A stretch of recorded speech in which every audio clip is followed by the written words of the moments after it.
நம்முடைய பிதாவாகிய தேவனாலும் கர்த்தராகிய இயேசு கிறிஸ்துவினாலும் உங்களுக்கு கிருபையும் சமாதானமும் உண்டாவதாக. இந்த நாளிலும் நாம் இந்த வீடியோ வாயிலாக தொடர்ந்து பலவீனங்களிலிருந்து சுகத்தை பெற்றுக்கொள்ளுகிற அனுபவத்திற்கு தேவனுடைய வார்த்தை எவ்வளவு அதிகமாய் கிரியை செய்கிறது என்பதை குறித்து நாம் பார்க்க போகிறோம். பிரியமானவர்களே, சரீரத்திலே வியாதிகளோடு கூட வலிகளோடு கூட மிகவும் வேதனைப்பட்டு கொண்டிருக்கிறீர்களா? சோர்ந்து போகாதீர்கள். உங்கள் கண்ணீரை களிப்பாக மாற்றுகிறவர் ஒருவர் உண்டு. உங்கள் எல்லா வலிகளையும் அவர் மாற்றுகிறவர். எல்லா பலவீனங்களையும் அவராலே மாற்ற முடியும். தேவன் மேல் விசுவாசம் உள்ளவர்களாய் அவரிடத்திலே நீங்கள் கேட்கும் பொழுது அவர் உங்களுக்கு பதில் கொடுக்கிறவராயிருக்கிறார். அவருடைய வார்த்தையானது நமக்குள்ளே விசுவாசத்தை வர்த்திக்க செய்கிறது. தேவனுடைய வார்த்தையை கேட்க கேட்க நமக்குள் விசுவாசம் வளர்கிறது. அன்பு சகோதரனே, சகோதரியே, உன்னுடைய சரீரத்திலே நீ வியாதிகளோடு பழகி கொண்டிருக்கிறாயா? உன் சரீரத்திலே பலவீனத்தோடு நீ வாழ்வதற்கு பழகி கொண்டிருக்கிறாயா? இன்றைய தினம் நற்செய்தி என்னவென்றால், எப்பேற்பட்ட வியாதிகளிலிருந்தும் உன்னை சுகமாக்குகிறவர் ஒருவர் உண்டு. எப்பேற்பட்ட பிரச்சனைகளிலிருந்தும் உன்னை சுகமாக்குகிறவர் ஒருவர் உண்டு. அவர் உங்களை சுகமாக்கி உங்களை பலப்படுத்தி உங்களை நடத்துவதற்கு உதவி செய்கிறார். அவருடைய வார்த்தையில் நாம் எவ்வளவு பலன் அடைகிறோம் என்பதை நாம் அனுபவித்து சொல்ல முடியும். வேதாகமத்திலே ஏசாயா தீர்க்கதரிசன புஸ்தகம் 53ஆம் அதிகாரம் 4-5 வசனங்களை நாம் வாசிப்போமேயானால், மெய்யாகவே அவர் நம்முடைய பாடுகளை ஏற்றுக்கொண்டு நம்முடைய துக்கங்களை சுமந்தார். நாமோ அவர் தேவனால் அடிபட்டு வாதிக்கப்பட்டு சிறுமைப்பட்டவர் என்று எண்ணினோம். நம்முடைய மீறுதல்களின் நிமித்தம் அவர் காயப்பட்டு நம்முடைய அக்கிரமங்கள் நிமித்தம் அவர் நொறுக்கப்பட்டார். நமக்கு சமாதானத்தை உண்டு பண்ணும் ஆக்கினை அவர் மேல் வந்தது. அவருடைய தழும்புகளால் குணமாகிறோம். ஏசாயா தீர்க்கதரிசி மூலமாக இயேசு கிறிஸ்துவை பற்றி சொல்லப்பட்ட தீர்க்க தரிசன வார்த்தைகள் தான் இவைகள். ஆம் பிரியமானவர்களே, மெய்யாகவே அவர் நம்முடைய பாடுகளை ஏற்றுக்கொண்டு நம்முடைய துக்கங்களை சுமந்தார். இந்த வரிகளிலே மெய்யாகவே அவர் நம்முடைய பாடுகளை ஏற்றுக்கொண்டு என்கிற வரியின் அர்த்தம், மெய்யாகவே அவர் நம்முடைய வியாதிகளை ஏற்றுக்கொண்டு என்பதற்கு நிகராகவே சொல்லப்பட்டிருக்கிறது. மெய்யாகவே அவர் நம்முடைய பலவீனங்களை ஏற்றுக்கொண்டு என்பதற்கு நிகராகவே சொல்லப்பட்டிருக்கிறது.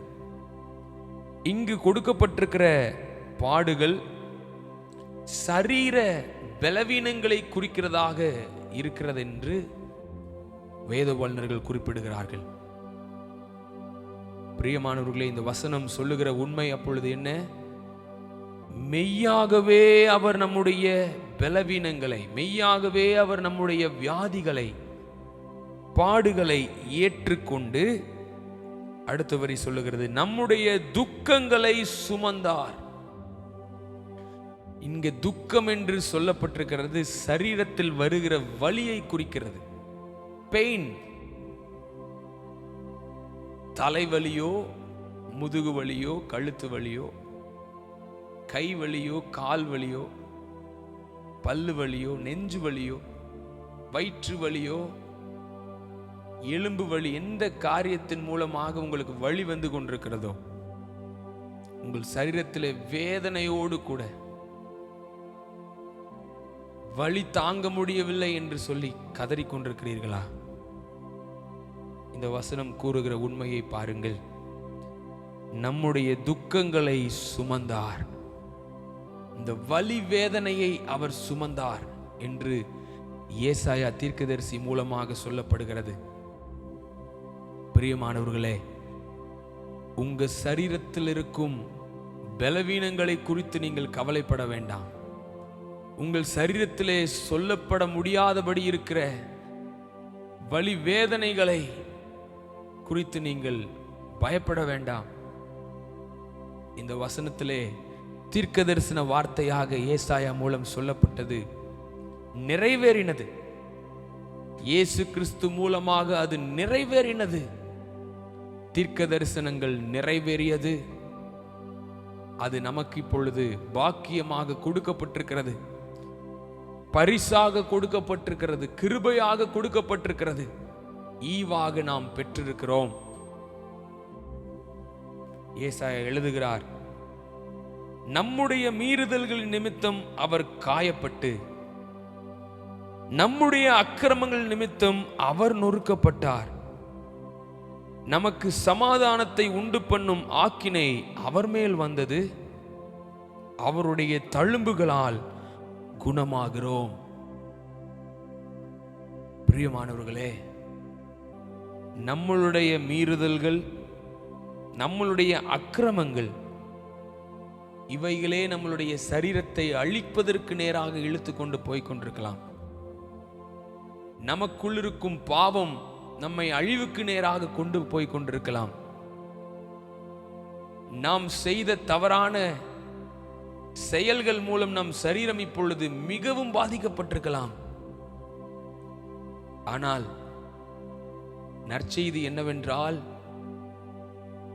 நம்மளுடைய மீறுதல்கள் நிமித்தம் அவர் காயப்பட்டு, நம்முடைய அக்கிரமங்கள் நிமித்தம் அவர் நொறுக்கப்பட்டார். சமாதானத்தை உண்டு பண்ணும் ஆக்கினை அவர் மேல் வந்தது, அவருடைய தழும்புகளால் குணமாகிறோம். நாம் செய்த பாவங்கள் நிமித்தம் அவர் காயப்பட்டு என்று குறிப்பிடப்பட்டிருக்கிறதின் விளக்கம் என்ன? நம்முடைய மீறுதல்களை அவர் ஏற்றுக்கொண்டார், நம்முடைய அக்கிரமங்களை எல்லாம் அவர் சுமந்து கொண்டார். நம்மை நாமே அவரிடம் அர்ப்பணித்து அவரை விசுவாசிக்கும் பொழுது, இந்த வார்த்தைகளை விசுவாசித்து அவரை நோக்கி பார்த்து, இயேசுவே, என்னுடைய பாவங்களை சுமப்பவரே, என்னுடைய பாவங்களை சுமந்து தீர்த்தவரே, என் அக்கிரமங்களை எல்லாம் மன்னித்தவரே, என் மீறுதல்கள் நிமித்தம் நீர் காயப்பட்டீரே என்று இன்றைக்கு உணர்ந்து ஒப்பு கொடுப்பீர்களே ஆனால், வசனம் சொல்லுகிறது, நமக்கு சமாதானத்தை உண்டு பண்ணும் ஆக்கினை அவர் மேல் வந்தது. நாம் தேவனோடு உள்ள உறவிலே சமாதானமின்மையால் வாழ்ந்து கொண்டிருப்போமே ஆனால், சமாதானம் இல்லாமல் நாம் நடந்து கொண்டிருப்போமே ஆனால், சகோதரனே, சகோதரியே, தேவனோடு உள்ள இந்த இணைப்பு துண்டிக்கப்பட்டபடி வாழும் வாழ்க்கை அது நரக வேதனை. சரீரத்திலே வேதனை, வலி அதிகமாக அதிகமாக தாங்க முடியாத வேதனை. ஆனால் சமாதானத்தை உண்டு பண்ணும் ஆக்கினை அவர் மேல் வந்தது. தேவனோடு உறவாடுவதற்கான வாய்ப்பு அவர் மூலமாக நமக்கு திரும்ப கிடைக்கிறது. என் தேவன் அவர் பலமுள்ளவர். அவரோடு கூட நான் இணைக்கப்பட்டிருக்கும் பொழுது எனக்கு பலவீனங்கள், வியாதிகள் எதுவும் வருவதற்கு அங்கு அனுமதி இல்லை. அவர் என்னை பலப்படுத்துகிறவர், என்னை பலப்படுத்துகிறவர் அவரே, என்னை சுகப்படுத்துகிறவர் அவரே. எனக்கு சித்தம் உண்டு, நீ சுத்தமாகு என்று சொல்லி என்னை சுகப்படுத்துகிற தேவன் அவரே. உணர்ந்து அதை சொல்லுங்கள். என்னை பலப்படுத்துகிறவர் அவரே. என் பலவீனங்கள் எல்லாம் என்னை விட்டு வெளியே போகிறது. காரணம், இயேசு கிறிஸ்து என் மீறுதல்களை, என் அக்கிரமங்களை அவர் சுமந்தார், அவர் ஏற்றுக்கொண்டார். என் சரீரத்தில் வந்த பாடுகளையும் வியாதிகளையும் பலவீனங்களையும் அவர் ஏற்றுக்கொண்டார். என்னுடைய வலி வேதனைகள் அடங்கிய துக்கங்களை அவர் சுமந்தார். இதை விசுவாசத்தோடு கூட அவரை பார்த்து நீங்கள் அறிக்கையிடுங்கள். இயேசுவே, இயேசுவே, என் பாவங்களை சுமந்தவரே, என் மீறுதல்கள் நிமித்தம் காயப்பட்டவரே, என் கடந்த வாழ்க்கையில் நான் செய்த அக்கிரமங்களை எல்லாம் நீர் எடுத்துக்கொண்டு எனக்காக நொறுக்கப்பட்டவரே, எவ்வளவு அன்பு நிறைந்த தேவனப்பா. இயேசுவே, நீர் என் மீறுதல் நிமித்தம் காயப்பட்டீர், என்னுடைய அக்கிரமங்கள் நிமித்தம் நொறுக்கப்பட்டீர். சமாதானத்தை உண்டு பண்ணும் ஆக்கினை உம்மேல் வந்ததே, நீர் சிலுவையிலே எனக்காக மரித்தீரே. உம்முடைய சரீரத்திலே தழும்புகள் வந்ததே, காயங்கள் ஏற்பட்டது நிமித்தம் தழும்புகளால் உம்முடைய சரீரம் நிறைந்ததே. உம்முடைய தழும்புகளால் குணமாகிறோம். ஏசாயா தீர்க்கதரிசி எழுதுகிறார், அவருடைய தழும்புகளால் குணமாகிறோம். இயேசு கிறிஸ்து இந்த உலகத்திற்கு வந்து அவர் வாழ்ந்து சிலுவையிலே மரிப்பதற்கு வெகு ஆண்டுகளுக்கு முன்பதாகவே தீர்க்க தரிசனமாக வந்த வார்த்தை,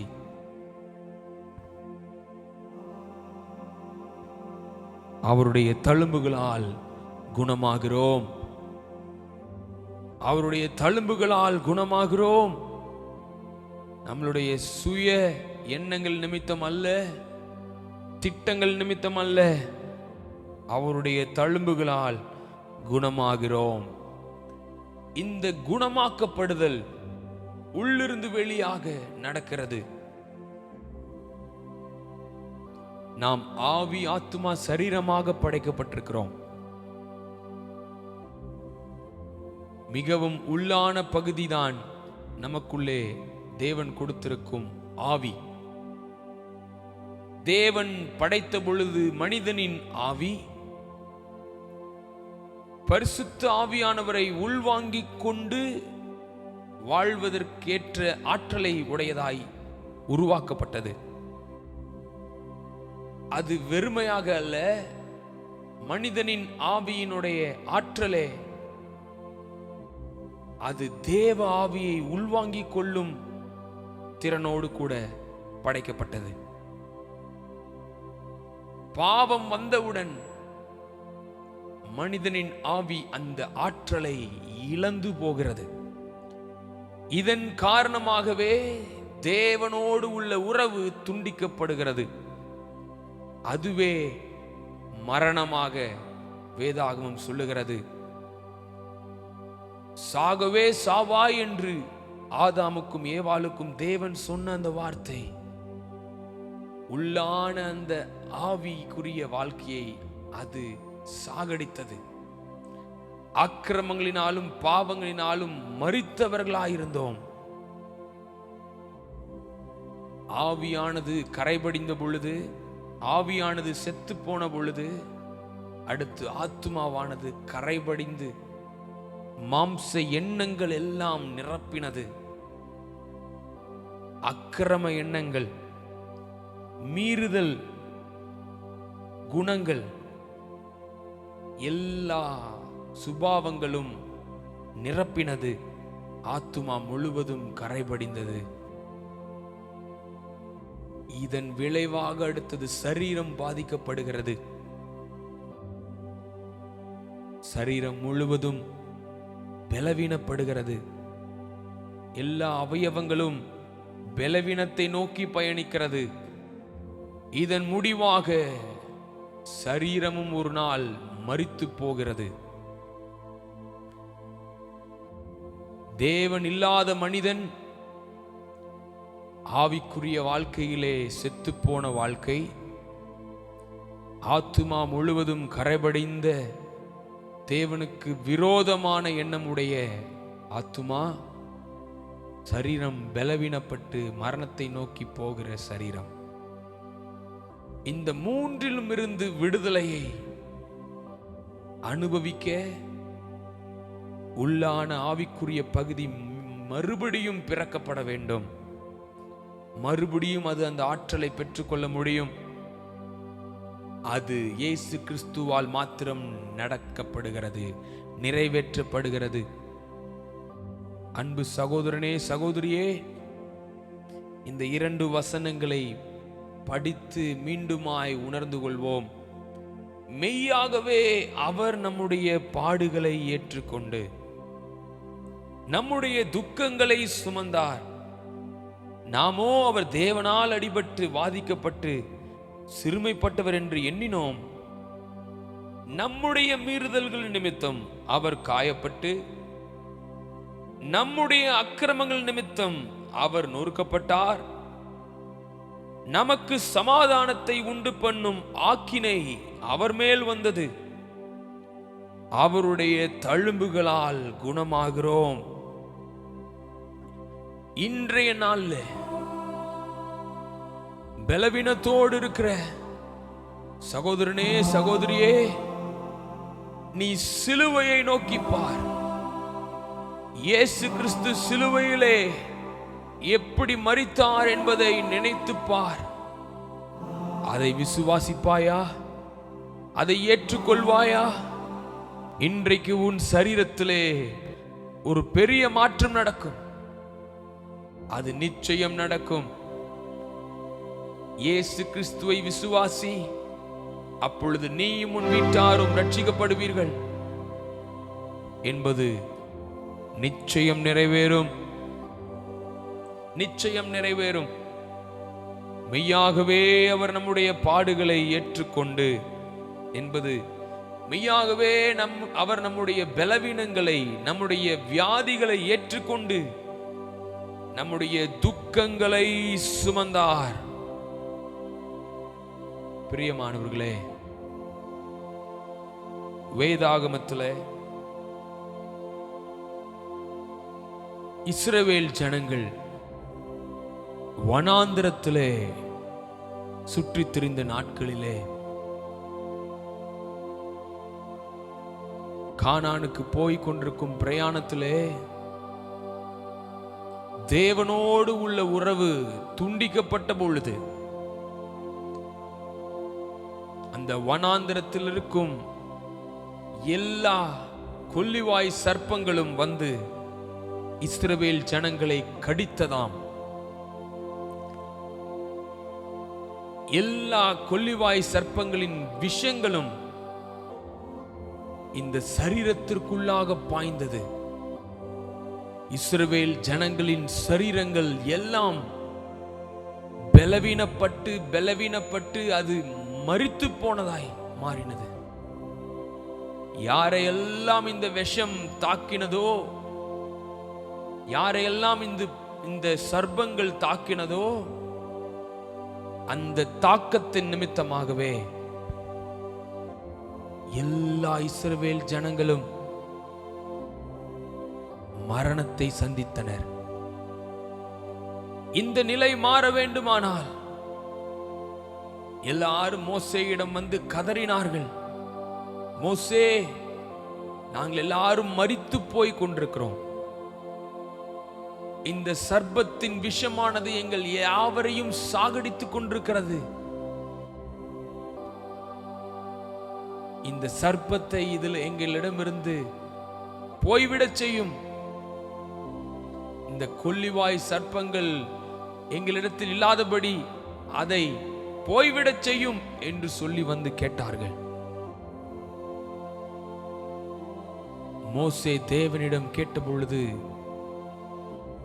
தேவன் வெண்கல சர்ப்ப சிலையை செய்து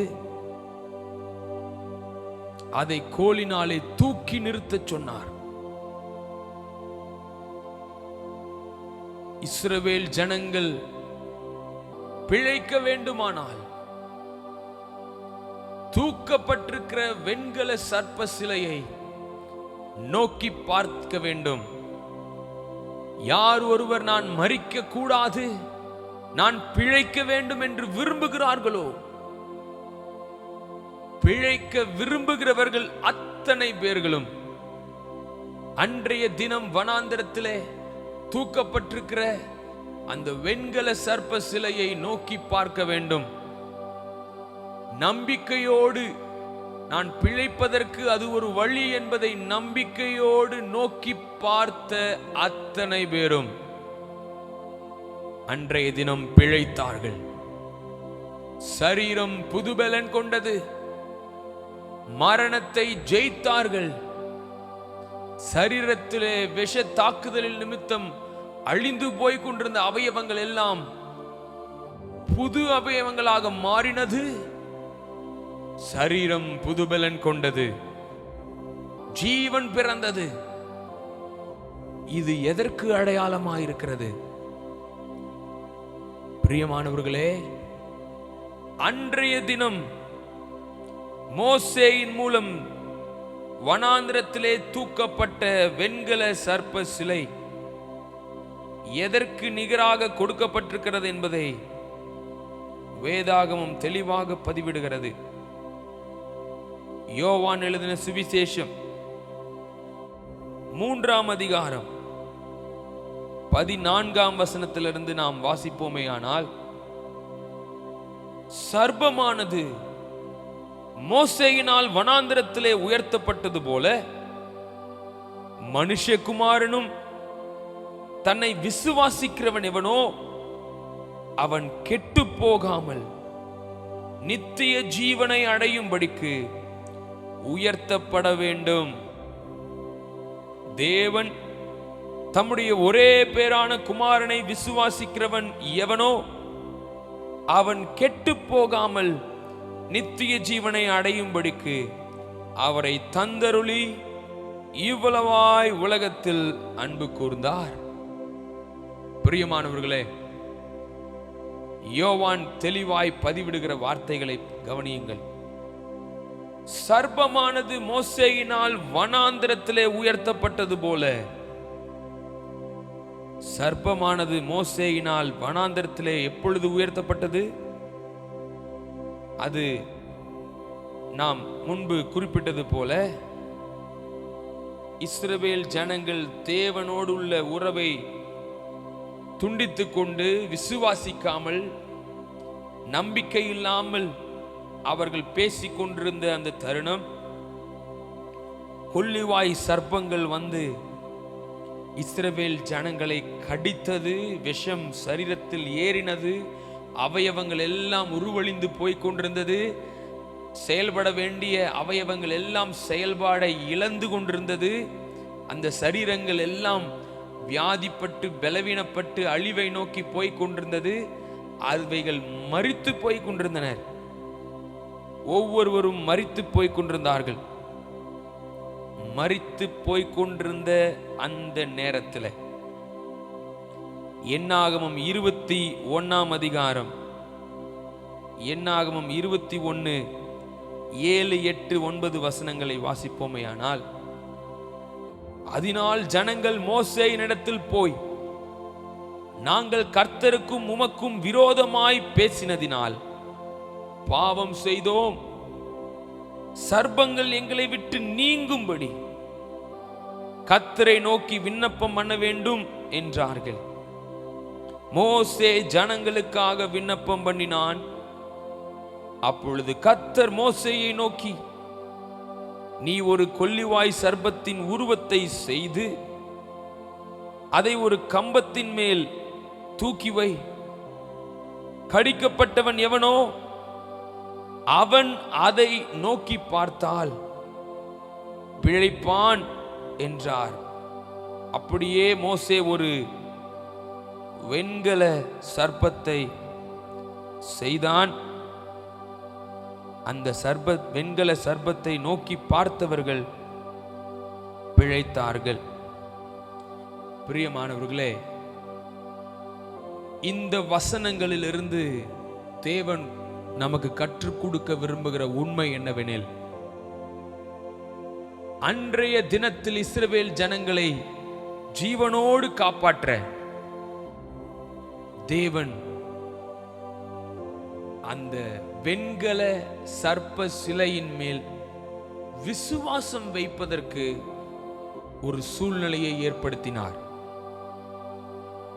விசுவாசித்தவர்கள் அந்த வெண்கல சர்ப்ப சிலையை நோக்கி பார்த்தார்கள். இது எதற்கு அடையாளமாய் இருக்கிறது? இது எதற்கு நிழலோட்டமாய் இருக்கிறது என்றால், யோவான் சுவிசேஷத்தில் நாம் வாசித்தது போல, சிலுவையிலே தூக்கப்பட வேண்டிய கிறிஸ்துவானவர், அவர் நம்மளுடைய பாவங்களையும் நம்மளுடைய சாபங்களையும் நம்மளுடைய தரித்திரத்தையும் அவர் தம்மேல் ஏற்றுக்கொண்டு அவர் நம்மை ரட்சிக்கிறார். எப்படி அந்த ரட்சிப்பு நடைபெறுகிறது? கிருபையினாலே விசுவாசத்தை கொண்டு ரட்சிக்கப்பட்டீர்கள். இது உங்களால் உண்டானதல்ல, இது தேவனுடைய ஈவு. பிரியமானவர்களே, இன்றைக்கு நீங்கள் பலவீன சூழ்நிலை நிமித்தம் படுத்த படுக்கையில் இருக்கலாம். அதிக மருந்து மாத்திரைகளை சாப்பிட்டு வாய் கசந்து போயிருக்கலாம். கண்ணீரோடு கூட இந்த தேவ வார்த்தைகளை கேட்டுக்கொண்டிருக்கலாம். இந்த தியானத்தின் நேரத்தில், வேத வார்த்தைகளை தியானிக்கும் இந்த நேரத்தில் தானே உங்கள் கவனம் சிலுவையை நோக்கி திருப்பப்படட்டும். கல்வாரி சிலுவையிலே இயேசு கிறிஸ்து உங்களுக்காக எனக்காக அவர் ரத்தம் சிந்தினார்.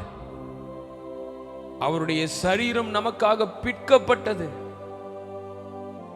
சரீரம் முழுவதும் காயங்கள், அந்த காயங்களினால் இப்பொழுது தழும்புகள். ஏசாயா தீர்க்கதரிசி சொன்ன வார்த்தை, அவருடைய தழும்புகளால் குணமாகிறீர்கள், அவருடைய தழும்புகளால் குணமாகிறோம் என்று ஏசாயா 53:5 நாம் வாசிக்கிறோம். அவருடைய தழும்புகளால் குணமாகிறோம் என்று. ஆனால் இதே வசனத்தை மையமாக வைத்து இயேசு கிறிஸ்து நமக்காக மரித்து உயிரோடு எழுந்து பரலோகத்திற்கு எடுத்துக்கொள்ளப்பட்ட பிறகு அப்போஸ்தலராக கிறிஸ்துவுக்கென்று சபையை உருவாக்க தன்னுடைய வாழ்க்கையை அர்ப்பணித்த பேதுரு என்பவர் அவருடைய நிருபத்தில் எழுதுகிறார்.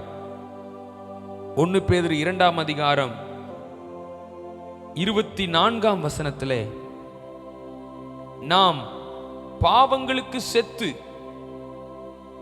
நீதிக்கு பிழைத்திருக்கும்படிக்கு அவர் தாமே தமது சரீரத்திலே நம்முடைய பாவங்களை சிலுவையின் மேல் சுமந்தார், அவருடைய தழும்புகளால் குணமானீர்கள். ஹல்லேலூயா! அவருடைய தழும்புகளால் குணமானீர்கள். பிரியமான சகோதரனே, சகோதரியே, இந்த வார்த்தை உங்களை தேடி வருகிறது. உங்கள் எண்ணம் சிலுவையை நோக்கி பார்க்கட்டும். உங்கள் சரீரத்தில் இருக்கிற எந்த அவயவங்கள் பாதிப்படைந்து கொண்டிருக்கிறது? உங்கள் சரீரமே முழுவதும் உருவழிந்து கொண்டிருக்கலாம்.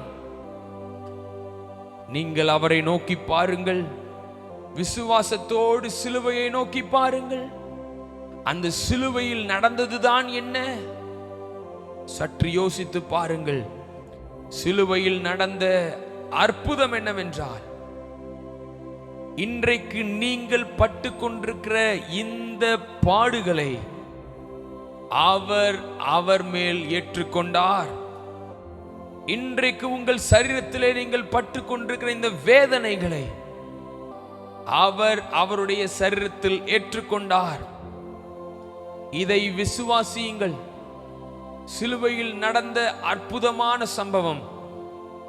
அவர் நம்முடைய பாடுகளை ஏற்றுக்கொண்டு நம்முடைய துக்கங்களை சுமந்தார். என்னோடு கூட சொல்லுங்க, என்னுடைய பாடுகளை ஏற்றுக்கொண்டு என்னுடைய துக்கங்களை சுமந்தவரே இயேசுவே, மெய்யாகவே நீர் என்னுடைய வியாதியை ஏற்றுக்கொண்டு என்னுடைய வலிகளை சுமந்தீரே. உம்முடைய தழும்புகளால் நான் குணமானேன். எத்தனை பேர் அதை விசுவாசிக்க முடியும்?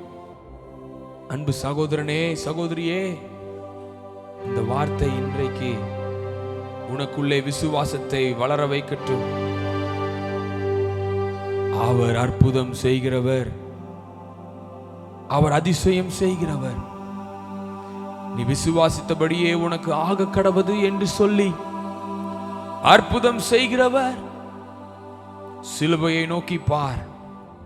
கல்வாரி சிலுவையிலே உனக்காக அவர் பட்ட காயங்கள் அது வீணாய் போவதில்லை. அன்றைக்கு இஸ்ரவேல் ஜனம் வெண்கல சர்ப்ப சிலையை நோக்கி பார்த்தது. அவர்கள் யாவரும் பிழைத்தார்கள். அதே போலவே நம் ஒவ்வொருவருக்கும் பிழைப்பு உண்டாக தேவன் அவரை நமக்காக இந்த பூமிக்கு அனுப்பினார்.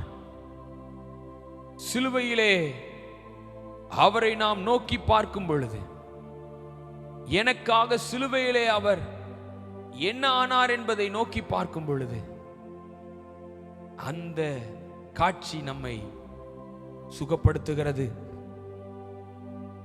அவரை விசுவாசிக்கிற அந்த எண்ணம் நமக்குள் சுகத்தை கொண்டு வருகிறது. பரிபூரண சுகம் உண்டாகும், தெய்வீக சுகம் உண்டாகும், அற்புதமாக அது நடக்கும் என்பதை விசுவாசிக்கிறீர்களா?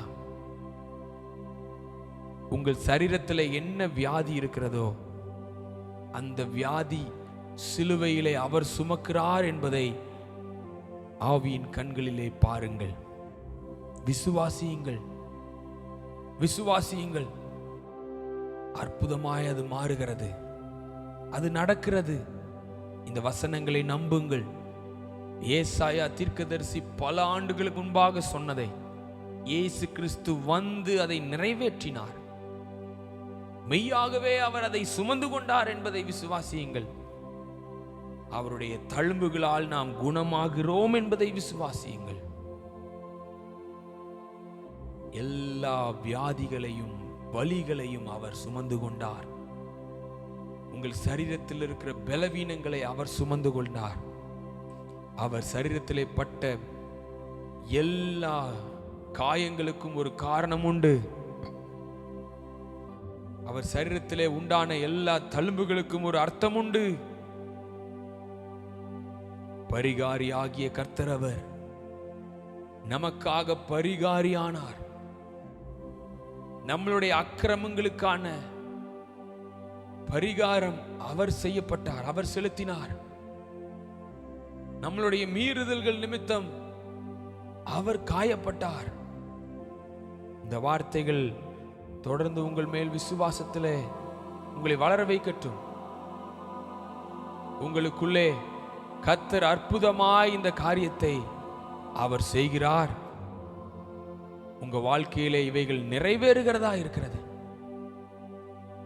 அது அப்படியே உங்க வாழ்க்கையை அற்புதமாய் மாற்றுகிறது. உங்கள் சரீரம் புதுபலன் அடைகிறது. உங்கள் சரீரம் புதுபலன் அடைகிறது. கல்வாரி சிலுவையிலே அவர் ரத்தம் சிந்தினார். நம்முடைய இரத்தத்திற்குள்ளாக ஜீவன் இருக்கிறது. வேத வசனம் இவைகளை குறிப்பிடுகிறது. நம்முடைய இரத்தத்திற்குள்ளாக ஜீவன் இருக்கிறது. இயேசு கிறிஸ்துவின் இரத்தம் நமக்காக சிந்தப்பட்டதென்றால் அந்த இரத்தத்தில் உள்ள ஜீவன் நமக்கு ஜீவனாக மாறுகிறது. உங்க சரீரத்தில் இருக்கிற இரத்தம் ஒருவேளை அது மோசமானதாக மாறிக்கொண்டிருக்கலாம். உங்க இரத்தத்திலே குறைபாடு இருக்கலாம். ஆனால் இன்றைக்கு இந்த வார்த்தையை நம்புங்கள். இயேசு கிறிஸ்துவின் இரத்தம் சகல பாவங்களையும் நீக்கி உங்களை சுத்திகரிக்கிறது. அது உங்களை சுத்திகரிக்கிறது. அவருடைய இரத்தத்திற்கு வல்லமை உண்டு. சிலுவையிலே அவருடைய தழும்புகளுக்கு, சிலுவையிலே அவர் ஏற்றுக்கொண்ட காயங்கள் நிமித்தம் வந்த தழும்புகளுக்கு ஒரு வல்லமை உண்டு என்றால், அவருடைய சரீரத்திலிருந்து சிந்தப்பட்ட இரத்தத்திற்கு தெய்வீக வல்லமை உண்டு. வல்லமை உண்டு. இயேசு கிறிஸ்துவின் இரத்தம் என் சகல பாவங்களின் நீக்கி என்னை சுத்திகரிக்கும் என்பதை சொல்லி அறிக்கையிடுங்கள். அவருடைய இரத்தம் நம்மை கழுவுகிறது. விசுவாசியுங்கள். அவருடைய இரத்தம் நமக்குள்ளே புது ஜீவனை தருகிறது. அவருடைய இரத்தத்தின் மகிமை, அவருடைய இரத்தத்தின் வல்லமை நம்மை கழுவுகிறது. நமக்கு பலன் தருகிறது, நமக்கு ஜீவன் தருகிறது என்பதை விசுவாசிக்கிறீர்களா? விசுவாசிக்கிறீர்களா? பாருங்கள், எபிரேயரிலே ஒரு வசனத்தை நாம் வாசிப்போம். எபிரேயர் 4 அதிகாரம் 12 வசனம். தேவனுடைய வார்த்தையானது ஜீவனும் வல்லமையும் உள்ளதாயும் இருபுறமும் கருக்குள்ள எந்த பட்டயத்திலும் கருக்கானதாயும் ஆத்துமாவையும் ஆவியையும் கணுக்களையும் ஊனையும் பிரிக்கத்தக்கதாக உருவ குத்துகிறதாயும் இருதயத்தின் நினைவுகளையும் யோசனைகளையும் வகையறுக்கிறதாயும் இருக்கிறது. இந்த வசனத்தை நன்றாய் கவனியுங்கள்.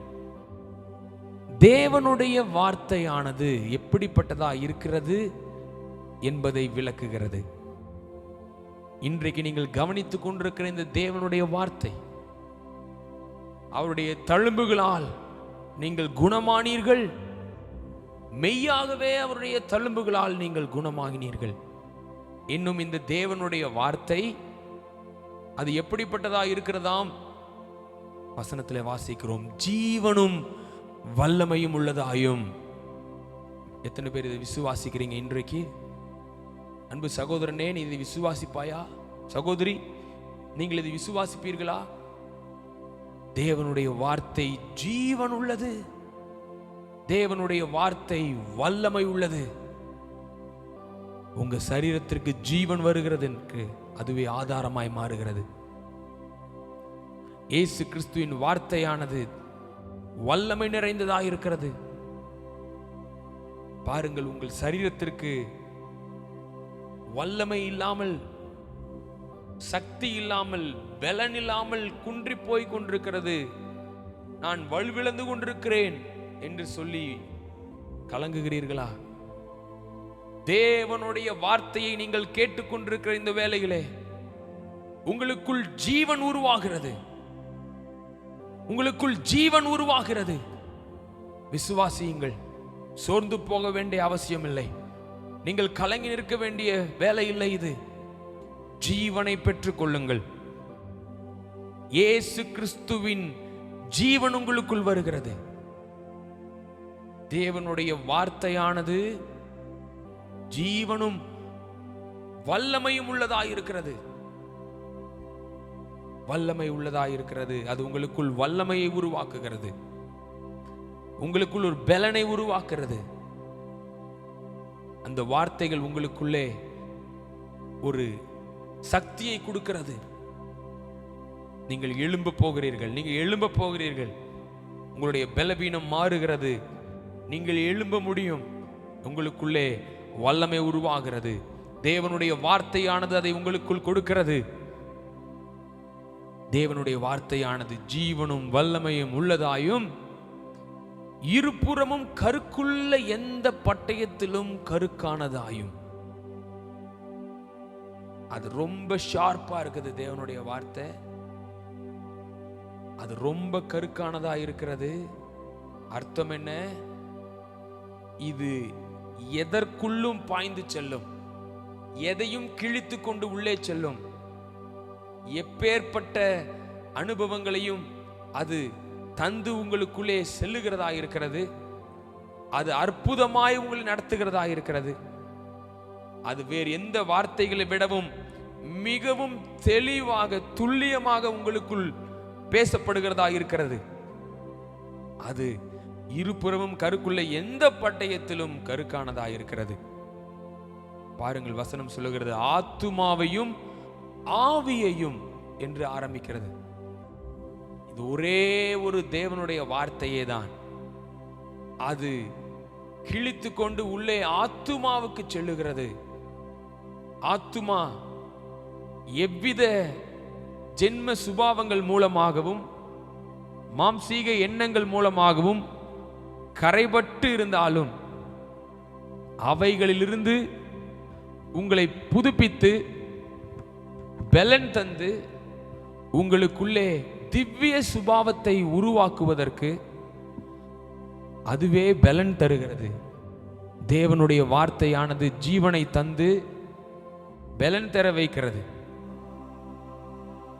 தேவனுடைய வார்த்தை ஆத்துமாவுக்குள் செல்லுகிறது. ஆத்துமாவையும் ஆவியையும், ஆவிக்குரிய வாழ்க்கையை பலமடைய செய்கிறது. இன்னைக்கு ஆவிக்குரிய வாழ்க்கை செத்து போய் கிடக்கிறதா?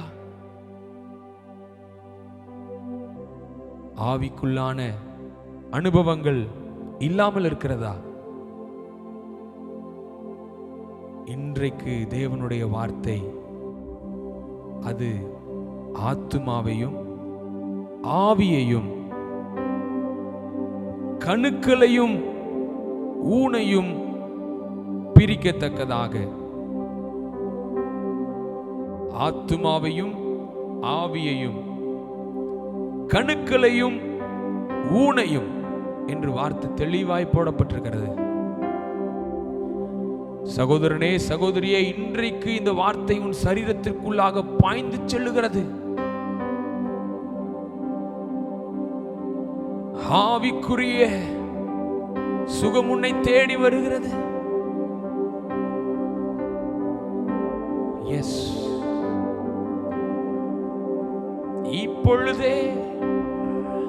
இப்பொழுதே உன் சரீரத்திற்குள்ளாக அந்த வார்த்தை மாம்சமாகிறது. அந்த வார்த்தை மாம்சமாகிறது.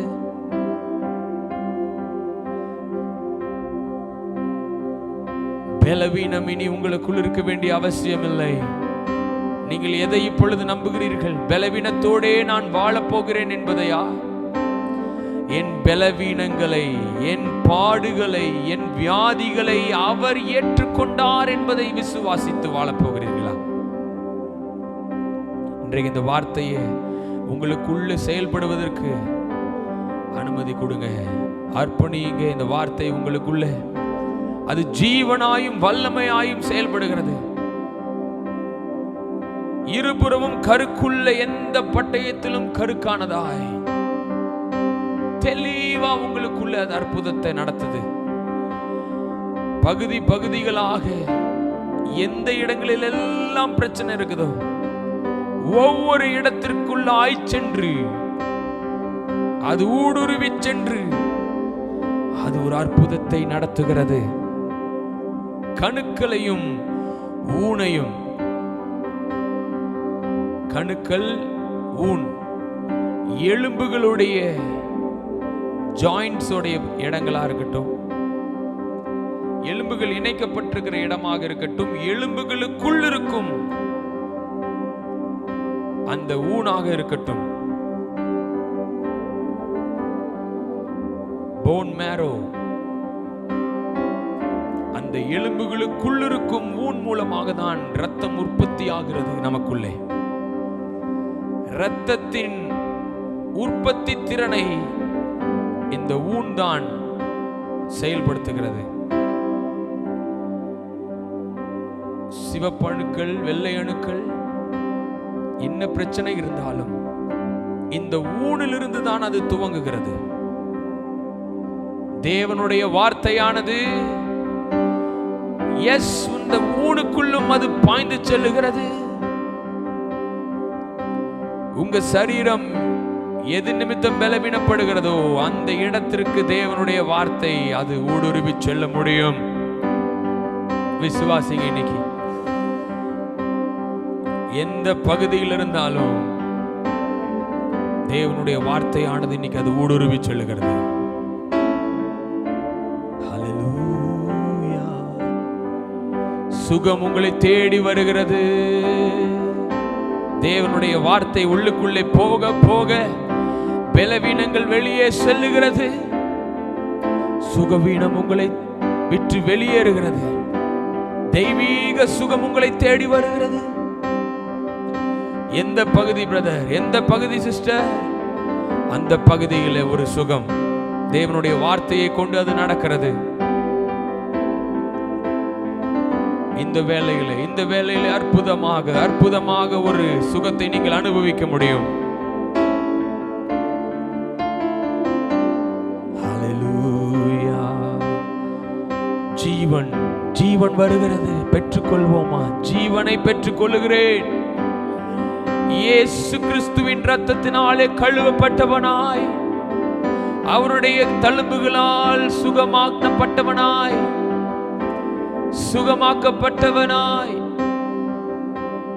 அவருடைய வார்த்தை எனக்குள்ளே ஊடுருவி செல்லுகிறது.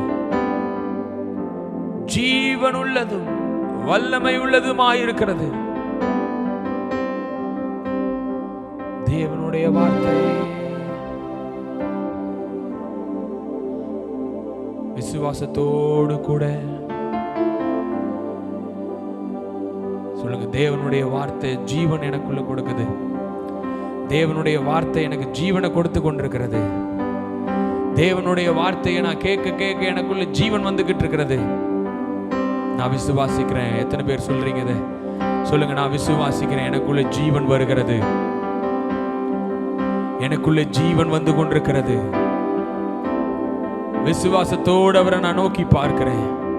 அன்றைக்கு வெண்கல சர்ப்ப சிலையை நோக்கி பார்த்தது போல நான் இன்னைக்கு அவரை நோக்கி பார்க்கிறேன். சிலுவையிலே என்னுடைய பாடுகளை ஏற்றுக்கொண்டவரை நான் நோக்கி பார்க்கிறேன்.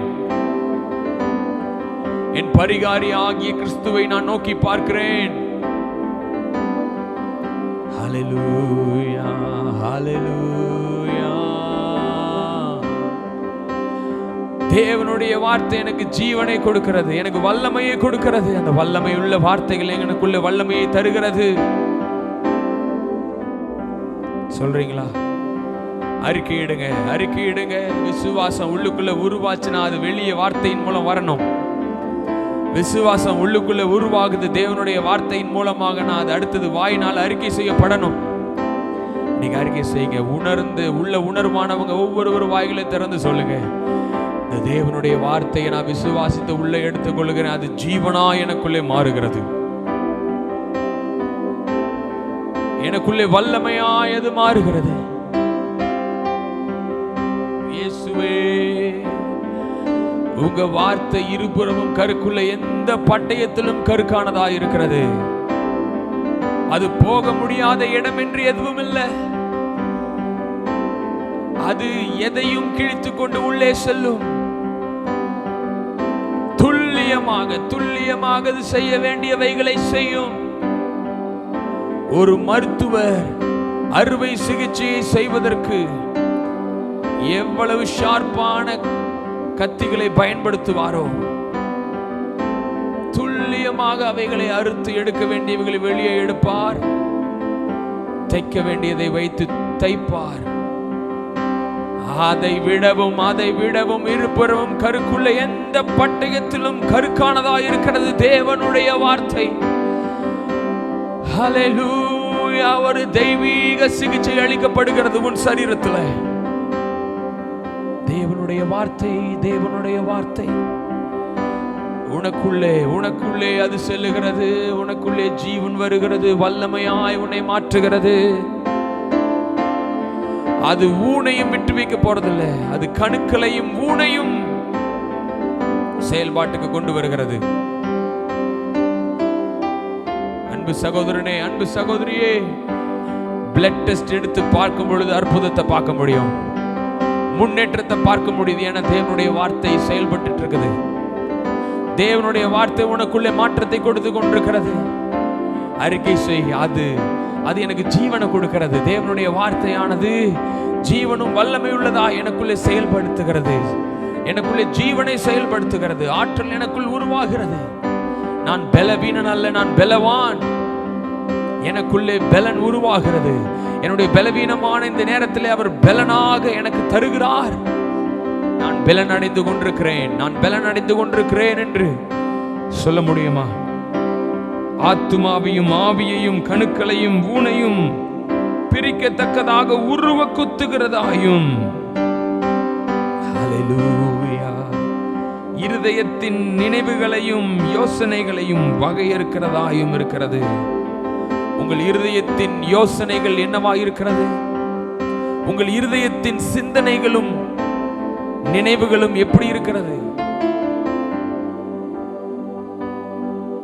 பாவத்தை எப்படி அது பார்க்கிறது?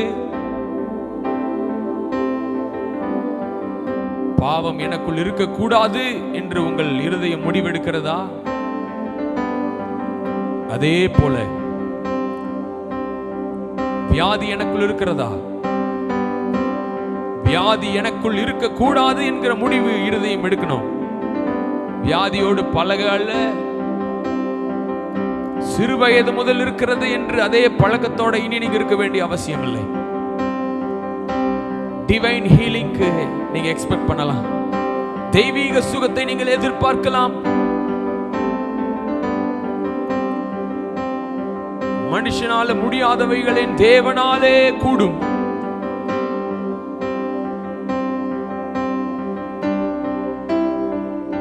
இருதயத்தின் சிந்தனைகள் மாற்றப்பட வேலையாய் இருக்கிறது. தேவனுடைய வார்த்தை உன் நினைவுகளையே மாற்றுகிறது.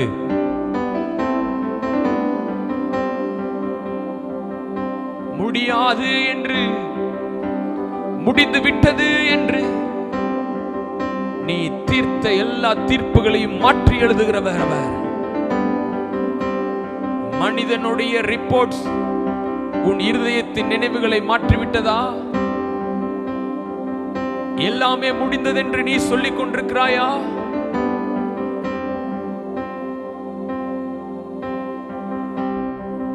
தேவனுடைய வார்த்தை உன் இருதயத்தின் நினைவுகளை இப்பொழுது மாற்றி அமைக்க போகிறது. அது இருதயத்தின் நினைவுகளை மாற்றி என்ன நினைக்க வைக்க போகிறது என்றால், இவ்வளவு நாள் இருந்த இந்த பிரச்சனை எனக்கு இதோடு நிற்க போகிறது. இவ்வளவு நாள் நான் பட்ட வலி வேதனைகள் இன்றோடு அது நிற்க போகிறது. விசுவாசத்தோடு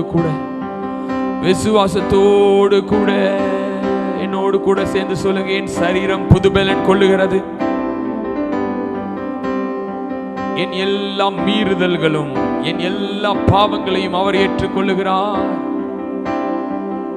என் அக்கிரமங்களை அவர் சுமந்து கொள்ளுகிறார். என் பாடுகளை அவர் ஏற்றுக்கொண்டு என் துக்கங்களை சுமந்தார் என்றால் அது உண்மை.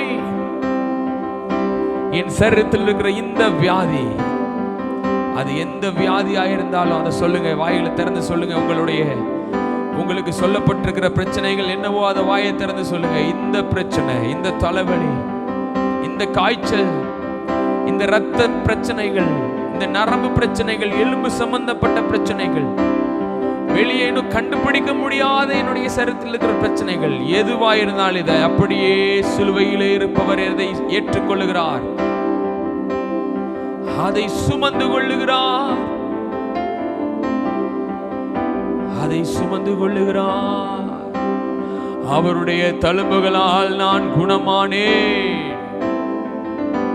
பாவத்துக்கு செத்து நீதிக்கு பிழைத்திருக்கும்படிக்கு மெய்யாகவே மெய்யாகவே நான் சுகமாகிறேன். அறிக்கை பண்ணுங்க, மெய்யாகவே, இது பொய் அல்ல. விசுவாசிக்கிறீங்களா? தேவன் அவர் அன்றைக்கு செய்தார், இன்றைக்கு செய்ய முடியாது என்பது அல்ல. என் இயேசு நேற்றும் இன்றும் என்றும் மாறாதவர்.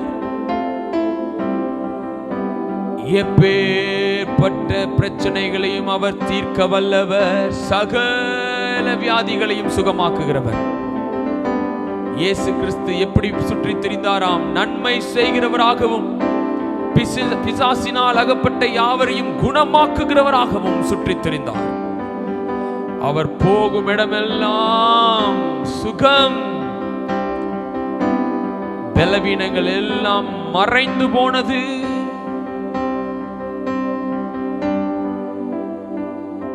இந்த வார்த்தைகள் உங்களுக்குள்ளே ஜீவனையும் வல்லமையும் கொடுக்கிறதாய் மாறட்டும். தேவனுடைய வார்த்தை, தேவனுடைய வார்த்தை, தேவனுடைய வார்த்தை கல்வாரி சிலுவையை உங்களை நோக்கி பார்க்க செய்கிறது. சிலுவையில் என்ன மாற்றம் நடைபெற்றது என்பதை உணரச் செய்கிறது. ஹல்லேலூயா. அவர்கள் அவரை நோக்கி பார்த்து பிரகாசம் அடைந்தார்கள். நோக்கி பார்ப்போமா? நோக்கி பார்ப்போமா?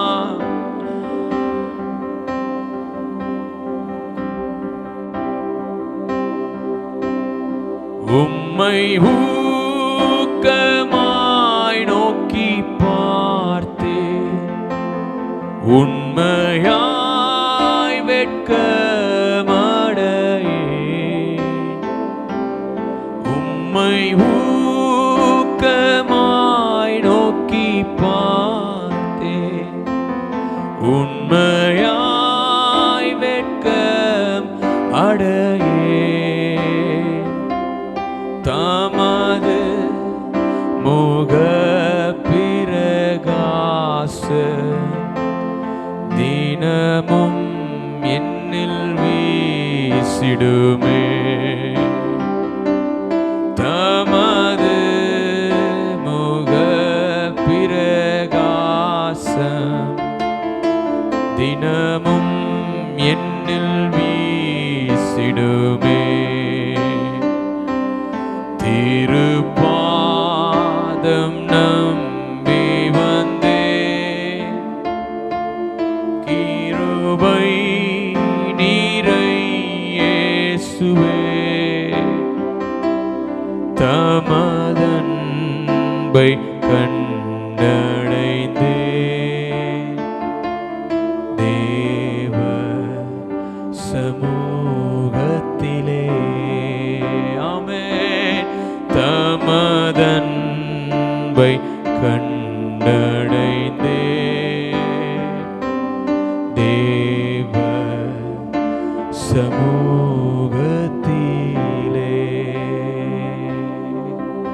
கல்வாரி அன்பினை கண்டுகொண்டீர்களா? இந்த வேளையிலே உங்கள் சரீரம் புதுப்பிக்கப்படுகிறது. உங்கள் சரீரம் அற்புதத்தை பெற்றுக் கொள்ளுகிறது. ஆமென். நீ விசுவாசித்தபடியே உனக்கு ஆக கடவது என்று சொல்லுகிற தேவன் நாம் சுகமாயிருக்க விரும்புகிறார். அவர் நம்மை சுகப்படுத்துகிற பரிகாரியாம் கர்த்தர். நாம் கேட்போம். பரலோக பிதாவே, இந்த நாளிலே உம்முடைய வார்த்தைகளில் உள்ள வெளிச்சத்தை நாங்கள் பார்த்தோம். உம்மை நோக்கி பார்க்கிறோம் ஐயா. இந்த நொடி பொழுதே ஒரு அற்புதத்தை செய்ய வல்லவரே, உம்மை நோக்கி பார்க்கிறோம். நாங்கள் குணமானோம், உம்முடைய தழும்புகளால் குணமானோம். பேதுரு சொன்னது போல நாங்க குணமானோம் என்பதை நாங்க விசுவாசிக்கிறோம். அது எப்படி நடந்தது? எங்க அக்கிரமங்கள் நிமித்தம், எங்க பாவங்கள் நிமித்தம் நாங்க சாக கிடக்கும் பொழுது அந்த அக்கிரமங்களை, பாவங்களை, துக்கங்களை, பாடுகளை, பலவீனங்களை, வியாதிகளை, வலிகளை நீங்க சிலுவையிலே சுமந்து கொண்டீரே. மெய்யாகவே இது நடந்ததே. விசுவாசிக்கிறோம், விசுவாசிக்கிறோம். நீங்க எங்க வாழ்க்கையில செய்கிறதற்காக நன்றி. அற்புதமா எங்களை நீங்க